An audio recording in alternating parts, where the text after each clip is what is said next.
देखो जैसे ये क्वेश्चन हमें करना है, तो 6 dice are thrown, find the number of ways. Are thrown का मतलब साइमल्टेनियसली थ्रोन। अब डाइस लिखा है, इसका मतलब डिफरेंट माना जाएगा, ध्यान रखना। 6 डिफरेंट डाइस आर थ्रोन, ठीक है, simultaneously. Number of veg, if पहला क्या है, all of them show the same face, सभी पर सेम फेस आए, मतलब सभी पर 6 के 6 पर सेम नंबर आए। तो अगर सभी पर सेम नंबर आएगा तो आंसर कितना हो जाएगा, 6 केसेस बनेंगे बस, क्योंकि सभी पर 1 आएगा, 2 आएगा, 3 आएगा, 4 आएगा, 5 आएगा, 6 आएगा ना। 6 डाइस हैं और हम चाहते हैं कि सभी पर सेम नंबर आए, तो सभी पर या तो 1 आएगा, या 2 आएगा, या 3 आएगा, या 4 आएगा, या 5 आएगा, या 6 आएगा। तो सभी पर सेम नंबर आएगा, तो इसके केसेस कितने बनेंगे, 6 केसेस बनेंगे। देखो ध्यान दो। सेकंड क्या है, all of them show different phases, सभी पर अलग अलग नंबर आए। तो देखो 6 हमारे पास से हैं, ठीक, और 6 ही नंबर होते हैं, है ना। तो इन 6 नंबर को 6 अलग अलग जगहों पर अरेंज करना है। 6 नंबर है और 6 अलग अलग जगह, हम चाहते हैं all of them show different face, सभी पर अलग अलग नंबर आए। तो 6 नंबर है 6 पासे से, तो क्या हो जाएगा, देखो 6p6, यानी कि 6 फैक्टोरियल इसका आंसर हो जाएगा। या ऐसे भी कह सकते हैं, इसको फिल करने के 6 प्लेसेस, इसके 5 प्लेसेस, इसके 4, इसके 3, इसके 2, इसके 1, है ना। तो 6 अलग अलग नंबर हैं, उनको 6 जगहों पर डिस्ट्रीब्यूट करना है। देखो तीसरा क्या है, exactly 3 show same faces and remaining 3 different phases, मतलब 3 पासों पर नंबर सेम आए, जैसे 2 2 2, और बाकी 3 पासों पर नंबर अलग अलग आए। 3 पासों पर सेम नंबर आए और 3 पासों पर नंबर अलग अलग आए। देखो जैसे अब क्या करेंगे, पहले तो ये जो सेम नंबर है ये 6 में से कोई एक हो सकता है, तो सेम नंबर को चुनने के तरीके 6C1, ये जो नंबर लाओगे तीनों पर सेम, वो कोई हो सकता है, तो 6 में से कोई एक नंबर। अब ये जो 3 नंबर बचे ये भी चुनने पड़ेंगे, तो अब 6 में से एक नंबर तो ये ले आए, बाकी बचे 5, 5 में से 3 और लाने, तो कितने हो गए, 5C3। तो अब तुम्हारे पास एक नंबर ये आ गया जो 3 पासों पर जाना है, और 3 नंबर ये आ गए। देखो 6 में से कोई एक नंबर, तो 6C1। अब बाकी बचे 5 नंबर, 5 में से 3 नंबर आपको और लेने हैं, तो 6 में से कोई एक नंबर 6C1, और बाकी बचे 5 नंबर, 5 में से 3 कोई और लेने हैं, तो 5C3, है ना। तो ये हुआ नंबर को सेलेक्ट करने के तरीके। अब क्या हुआ, तुम्हारे पास 6 पासे हैं, 3 चीज़ें एक जैसी हैं, 3 अलग अलग हैं, तो मतलब 3 चीज़ें एक जैसी हैं और 3 चीज़ें अलग अलग हैं। इन 6 चीज़ों को अरेंज करना है, तो क्या होगा, देखो 6 फैक्टोरियल और 3 चीज़ें एक जैसी अपॉन 3 फैक्टोरियल। तो ये हमारे क्वेश्चन का फाइनल आंसर आ गया, क्योंकि आपके पास 6 चीज़ें हैं, 6 चीज़ों में 3 एक जैसी हैं, 3 अलग अलग हैं। इन 6 चीज़ों को 6 जगहों पर अरेंज करना है, तो क्या हो गया, 6 फैक्टोरियल अपॉन 3 फैक्टोरियल। ध्यान दो, है ना, 6 चीज़ें हैं, उनको 6 जगहों पर अरेंज को। ध्यान दो, जैसे मान लो 5 आदमी हैं और 5 ही कुर्सियां हैं, तब भी 5 फैक्टोरियल। और हमसे कहा जाए 5 आदमियों को एक लाइन में खड़ा करो, तब भी 5 फैक्टोरियल, मतलब उनके बैठने की कुर्सियां अगर नहीं भी हैं तब भी 5 चीज़ों को अरेंज करना है, तो 5 फैक्टोरियल, है ना। जैसे मान लो हमारे पास, है ना, यहाँ पर क्या था, देखो 6 चीज़ें थी और 6 ही जगह थी, तो 6 चीज़ों को 6 जगहों पर अरेंज करना है, तो 6 फैक्टोरियल और 3 चीज़ें एक जैसी अपॉन 3 फैक्टोरियल। ऐसे मान लो ये 6 चीज़ें होती और इनके लिए 6 जगह ना होती, हमसे कहा जाता है इन 6 चीज़ों को एक लाइन में अरेंज करो, तब भी वही होता, 6 फैक्टोरियल अपॉन 3 फैक्ट, ऐसा यहाँ पर, ठीक है। तो अब देखो इसको सिंप्लीफाई करें, 6C1 6 हो जाएगा, देखो 5 factorial upon 3 factorial 2 factorial, 6 factorial upon 3 factorial. देखो क्या होगा, 3 फैक्टोरियल 6 से 6 कैंसिल हो गया। देखो इसको ओपन करें तो 5 इंटू 4 इंटू 3 फैक्टोरियल, इसको हम करें 6 5 4 3 2 फैक्टोरियल। देखो ये हो गया 3 फैक्टोरियल इंटू 2 फैक्टोरियल। देखो ये इससे कैंसिल हुआ, ये इससे कैंसिल हुआ। अब इन सबको मल्टीप्लाई करो, क्या हुआ देखो 5 इंटू 4 20, 6 इंटू 5 कितना हो गया 30, और ये 12, तो कितना हुआ देखो ये 600 इंटू 12, तो 7200 हमारे क्वेश्चन का आंसर आ गया। 7200 मतलब 7200 केसेस बनेंगे। ठीक है, देखो अब फोर्थ पार्ट क्या है।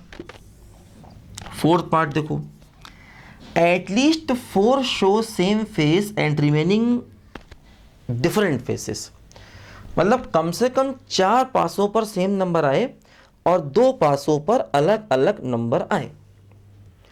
कम से कम 4 पासों पर, मतलब ऐसा हो सकता है 4 पर सेम आए और 2 पर अलग अलग आए, या ऐसा हो सकता है 5 पर सेम आए और 2 पर अलग अलग आए, या ऐसा हो सकता है सभी पर सेम ही आ जाए, ऐसा हो सकता है। ठीक, ऐसी हो सकती। तो मतलब 4 पर सेम और 2 पर डिफरेंट, जैसे यहां पर किया था ना 3 पर सेम 3 पर डिफरेंट, वैसे यहां करना है। देखो 4 पर सेम तो same number 6C1, 2 different number 5C2, same number लाओगे 6 में से कोई एक, और वो 2 डिफरेंट नंबर लाओगे। अब क्या होगा, 6 चीज़ें हैं, 6 चीज़ें हैं 6 फैक्टोरियल, 4 एक जैसी हैं 4 फैक्टोरियल, प्लस देखो 5 पर सेम और सॉरी 1 पर डिफरेंट, 5 पर सेम 1 पर डिफरेंट, तो पहले वो सेम चीज़ें लाए 6C1, अब 5 में से एक नंबर लाए 5C1।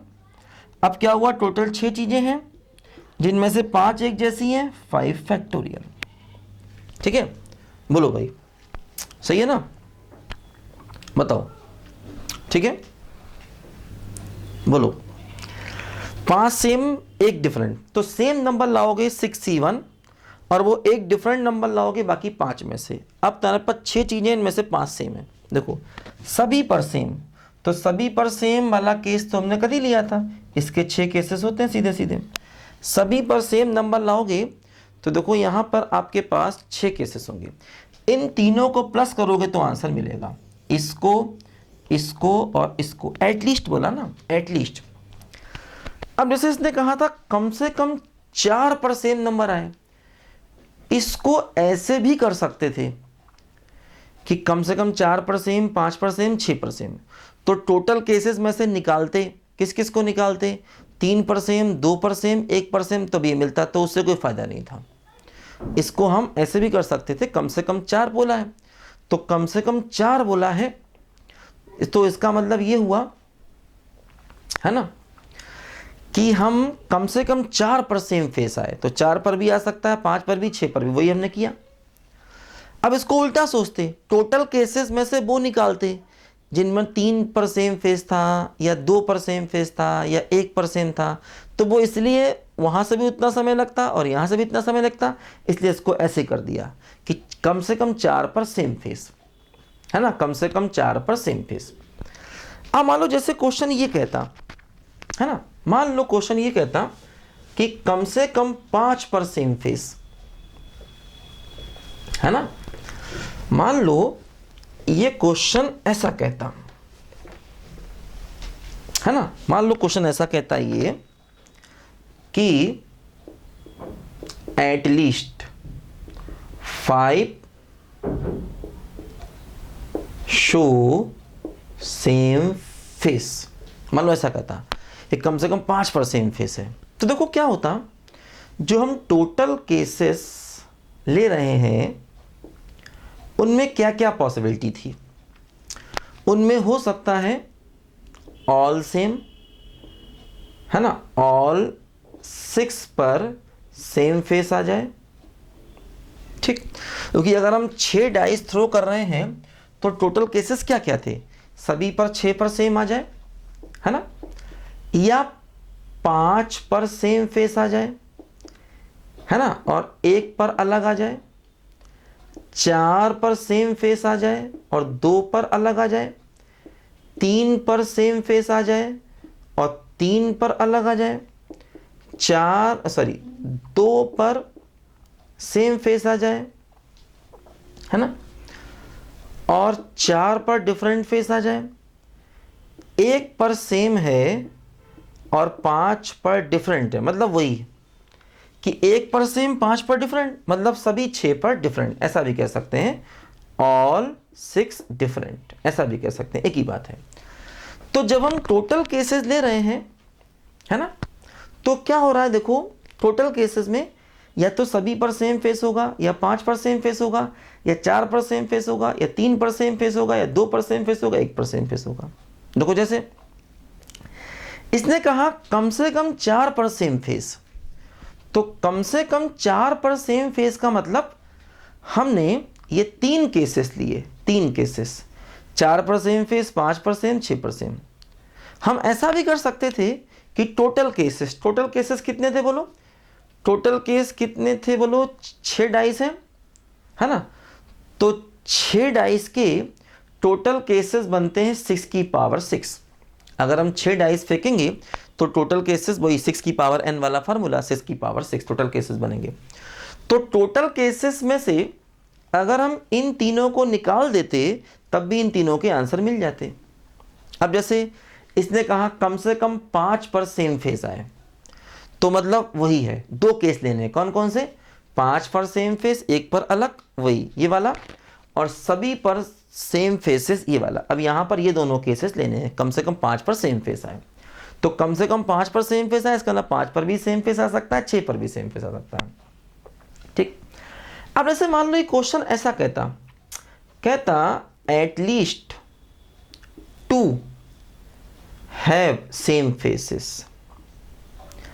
अब कहता कम से कम 2 पर सेम फेस आए, तो हमें कौन कौन से केस चाहिए, ये इन सबको लेना पड़ता। तो इससे अच्छा होता हम ऐसे ना करते, क्योंकि देखो यहाँ 5 चीजें आ रही हैं, है ना, कम से कम 2 पर सेम फेस चाहिए था, तो कम से कम 2 फेस सेम चाहिए था, तो 2 पर सेम फेस, 3 पर सेम फेस, 4 पर सेम फेस, 5 पर सेम फेस, 6 पर सेम फेस। तो हम ऐसे ना करते, हम क्या करते, देखो हम इसको ना निकाल के, देखो टोटल केसेस में से अगर हम ये घटा दें तो ये सब मिल जाएगा। तो हम क्या करते, एटलीस्ट 2 सेम फेस का मतलब क्या करते, देखो total cases minus 1 same and 5 different, या इसकी जगह ऐसा भी कह सकते हैं ऑल 6 डिफरेंट, एक ही बात है।